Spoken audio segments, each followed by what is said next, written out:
Well, what's going on, everyone? This is the newest e-trike from MoonCool. It's called the TK2, and today I'm going to show you what it's like to ride, but first let me give you some of the basic specs. The TK2 has 20 by 3 inch tires and a low step-through height. It comes standard with front and rear baskets and a large comfortable seat with a backrest. It's powered by a 48 volt 14.5 amp hour battery pack and a 500 watt motor that peaks at 1000 watts.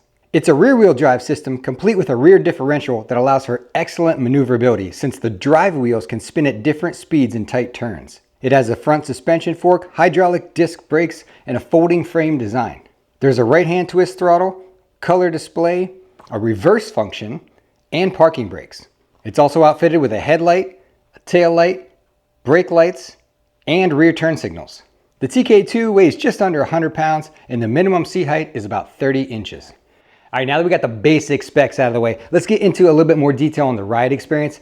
Now, e-trikes are not really known for speed. They're more of a leisure vehicle, but here's a look at what you can expect in the speed and acceleration department. I believe they say online the top speed of this trike is like 15 miles an hour. So we're in turbo mode. We're gonna hit full throttle and see if we can get there. Now there's 10, 11, 12. Actually, and the power meter kind of went down there a little bit. 13. 13.5, it's very slowly climbing. I found from riding this around, I found it's pretty easy to get to around 13, and then to get to 15, it just takes a while. There's 14, 14 and a half. Okay, there's 15 finally. So you need a lot of running room, and I'm on pretty level ground here. It might even be slightly downhill, but that's the max, 15. You're not getting anywhere in a hurry on this thing. Now we might be able to pedal ourselves up to speed quicker. Let's try. So turbo with pedaling, there's 13. I mean, it's not even giving me any assistance right now. The power meter went all the way down. Let me go to the other screen. 0, it's giving me 0 watts.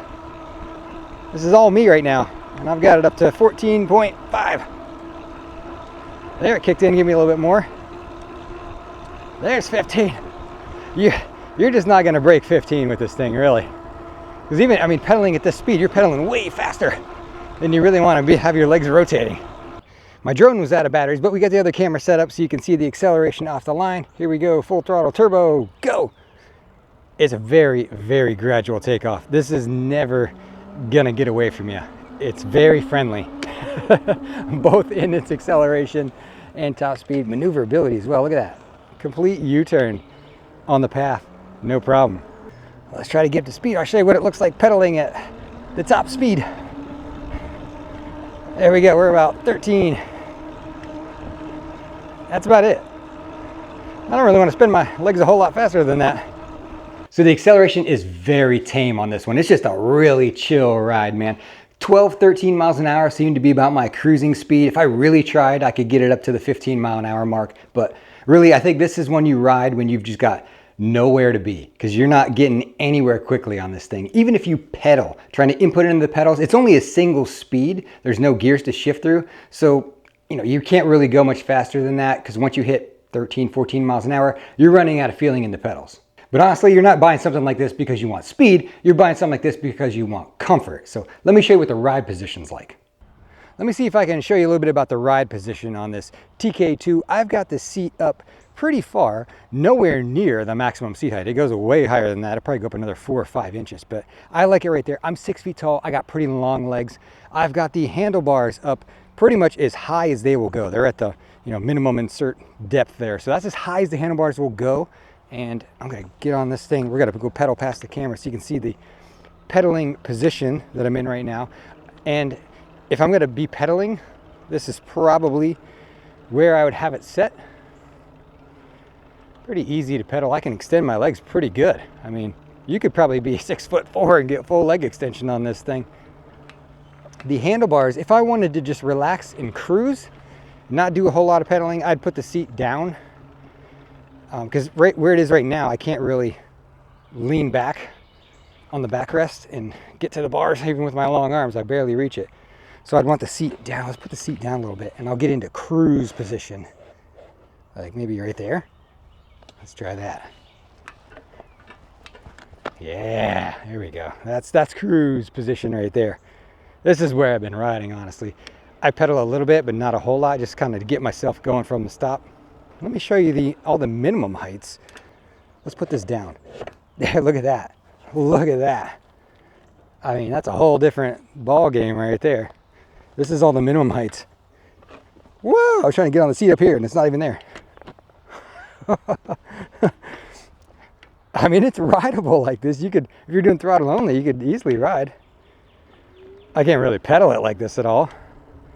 So you can pedal if you want, or you can just lean back on the backrest and cruise using just the throttle. There's quite a bit of adjustment here in the seat and also the handlebars to fit a variety of size riders. And the fact that when you come to a stop, you don't have to put your feet down.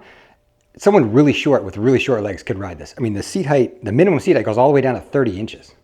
Now, I also took this over to my hill climb test to get a feel for the power that it's putting out. Here's how that went. Okay, let's give the TK2 a shot at the timed hill climb run. This is a 500 watt motor in here. I think it peaks at 1,000, they say. So I'm gonna go to this other screen right here where it'll show me battery voltage at 53 volts, so close to a full charge. I got a power meter here so we can see what the max output is going up this hill. We're in turbo mode. We're going throttle only, no pedaling. Let's find out how fast it is. You ready? 3, 2, 1, go. All right, so I'm seeing 530, 580, 630, 742, 795, 800, 900 watts. It's peaking right about there, 901 watts. So close to 1,000. If I had a full charge, it might be at the 1,000 mark. Now, a 750 watt bike will climb this hill in like 25 seconds or less. So we'll see where this one comes out. Feels like it might be a little bit slower than that, but still no problem pulling me up the hill, 180 pounds, no pedaling. It did it with ease. So it does have decent hill climb power in it. I think I did this with the previous Trike. I even had like 100 pounds in the rack and it was fine. So just because it's a 500 watt motor doesn't mean it doesn't have the power to climb hills. I mean, it did that pretty easily. Coming back down the hill, get through these curves here. I'm gonna ride the brakes. You wanna go much faster than 20 on this. And you really gotta lean into the curves. And then we'll pull them harder here. Ready, go. Oh, wow. Yeah, we locked up the back wheels and left 2 giant skid marks. The brakes work pretty good. I believe that's the logo for Star Union on the brakes. You can see we left 2 tracks here. It's a center. The brake disc is in the center on the back, so both wheels are actually locking up and stopping. So when you pull both brakes, you get all 3 wheels that are actually doing the brakes for you. I haven't had any trouble with the brakes, really. They've been fine. They bring it to a stop, no problem. Really like the parking brake too. That's how I'm able to do this, get off the bike with it on a hill and it doesn't roll away. The addition of the parking things in each brake lever, that was a great upgrade. But the brakes seem to work fine. No issues there with that at all. So it had plenty of power to carry me up the hill climb test without even pedaling. I live in a pretty flat area, so this thing had no trouble with any of the hills around me. But keep in mind, if you're a very heavy rider, you load this thing down with cargo, you live in the mountains, there's probably gonna be times where you're gonna have to pedal this to help it up the hill. And with regard to pedaling, here's a little bit more information on the pedal assist system. Pedal assist system on this TK2 is a cadence sensor. So the bike recognizes when the pedals start turning and it gives you power. I'm gonna put it in eco mode, so this is like pedal assist 1. Let's see how long it takes to kick in. About a half a pedal and it's kicking in and it pulls me right up to 6, 7 miles an hour and the power drops off. So pedal assist 1 or eco, 7 miles an hour. If we go to 2, that's tour. Didn't feel a whole lot extra kick in there. It's right about 8 miles an hour. Still giving some power, so maybe 8, 9 miles an hour. 3, sport mode. Again, bumps you up to a couple miles an hour, like maybe 10 miles an hour. They're all set really low. And then you got sport plus and turbo's the highest, where you're gonna get the most, 15 mile an hour out of it. And actually I'm pushing, you don't even have to push, you just gotta turn because it's a cadence sensor. So if you don't wanna have to push on the pedals ever, cadence sensor is the way to go. But at least you can get a low speed out of it. It's one of the reasons I usually don't like cadence sensors, because they're hard to ride slow. A lot of times they've got the lowest level set at like 10 or 12 miles an hour. So you can't cruise at 5 or 6. This one, if you're in eco, you can cruise at 6 miles an hour. Very easy pace. So it's a cadence sensor. It engages pretty quickly. You only get like half a pedal turn before it kicks in. But what I really liked about it was that the power levels are set low enough that you could still ride this at a low speed. So the system worked well for me. And one other cool feature this has is a reverse function. Now this trike actually has a reverse gear or feature. I know you're curious about that and how it works. So I'm going to show you right here. We're going to come to a stop. So the way you do reverse is we're in tour mode. We're going to go down to eco, down to off, down one more, and it's in R for now you can use reverse. And it's the button. You just hold the reverse button like this and it's going to start to back up. There you go. That's as fast as it goes in reverse. And the pedals pedal backwards. You can't hold the pedals stationary. They go with the motor in reverse. So I'll show you one more time. Well, I can't go forward here. Maybe just pedal it forward. There we go. And then back up. We're going to do reverse. There we go. I haven't used reverse a whole lot, honestly. It's a cool little party trick feature, but you know, if I come up to something like this, I don't really need to reverse away from it all the time because you can cut the wheel so sharp and hit the gas. I mean, you can basically make a right angle turn with this thing. So I haven't used the reverse all that much. This thing feels pretty lightweight and nimble when you're riding it. It does weigh close to 100 pounds though. I mean, I think it's 90, I was like 98 on my scale. There's some weight here, and it's, you know, not easy to lift because it's kind of awkward with the wide back end on it. And if you fold it, it does fold in half right here, and the handlebars fold down. Even folded, it is more compact, but yet, I mean, trying to lift that yourself, it's still a two-person job to lift this thing. I guess the folding is a nice feature, but I really don't think you're gonna fold this very often at all. It's very maneuverable. I'll do it here in front of the camera for you. I mean, it does like basically a 360. Look at this. Because you got that rear differential. So the rear wheels can spin at different rates because the motor's in the back with that differential. So it ends up being like crazy nimble. You can do figure eights on this bike path. Look at this. I suppose if you need it. Ooh, I was up in the air. My back wheel was up in the air. So I can do that again. You can bring that back wheel up if you try. You kind of got to watch sharp turns like that. I'm off the ground. Whoa! If you're screwing around, you can definitely tip it over. Like that. A lot of fun though. So the reverse is really easy to use. You just put it in the reverse function and push the little R button here and the thing backs up. And I can't say that I really use the reverse a whole lot, but it is a cool little party trick. This thing's just so maneuverable thanks to the rear differential. You know, the wheels can spin at different rates. You can make really tight turns. This thing spins on a dime. Just don't get going too fast or you'll put it up on two wheels. It feels really similar to the TK1 model I rode from MoonCool, but this is the upgrade. They upgraded a bunch of the features. Here's a little bit more on the differences. Now, I previously reviewed the TK1 trike from MoonCool, and this TK2 model got several upgrades. Some of them don't really jump out at you, like they put a smoother finish on the handlebars, and I think the fork has some like 10 millimeters more travel, and there's some little changes to the frame, but let's talk about the main ones. The main things that jump out, the upgrades to this model, are the backrest on the seat. This comes standard now, so you can lean back on the backrest. It has the reverse feature right here, the little reverse button. You just put it into reverse mode, push the button, and it backs up on its own.